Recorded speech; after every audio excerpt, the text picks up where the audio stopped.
Kayo po ba mga bossing ko ay sawa na sa kahirapan? Ako po may tuturo sa inyo mga bossing ko para goodbye kahirapan na, goodbye problema, pasok ang swerte mga bossing ko at taboy lahat ang kamalasan. At para gumulong ang magandang kapalaran, mabilis na paggulong ng magandang kapalaran at hindi ka ma-stack up sa sitwasyon na pinagdadaanan mo na puro kahirapan mga bossing. Kailangan mga bossing ko kapag gumawa ka ng ganito, lalo yung sisipagan, tsaga-tsaga lamang, walang imposible na hindi nyo makakamit ang inyo po mga ninanais, lalo-lalo na kung ikaw po hindi nakakalimot magdasal, masipag ka, matyaga ka mga bossing ko, at ganoon din po mga bossing ko, ikaw'y madiskarte, lalo-lalo na, at ganoon din po mga bossing, gumawa ka ng mga pampaswerte. Yan po mga bossing ko, walang imposible, basta yung po mga nabanggit po natin ay kayang-kaya ninyong gawin. At syempre, huwag kang susuko sa hamon ng buhay. Kaya gamitan natin ng metal mga bossing kagaya ng barya.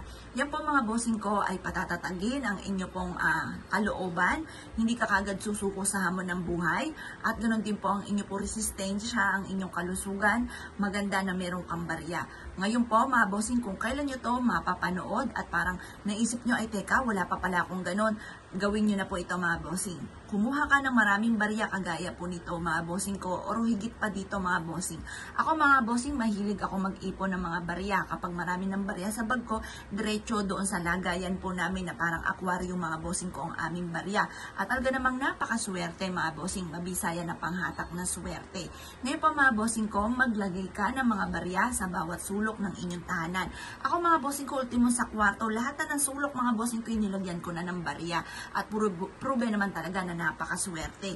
Mabisa itong panghatak ng swerte. At kung ikaw po mga bossing ko, lapitin ng mga taong chismosa, pakalimera, inggitera, sa mga tao may masamang intention po sa inyo mga bossing ko, gamitan nyo po ito ng barya.